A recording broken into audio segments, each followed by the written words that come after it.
Hello, in this video I want to show you how to change date on a Hama Weather device.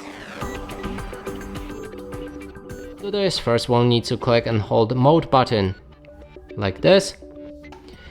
When it starts blinking right here, we can keep clicking on the mode until we reach date and the month.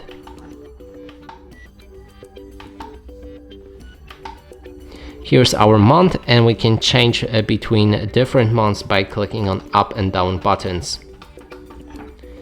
Then click on the mode again and it should change to the day, and you can also switch it the same way.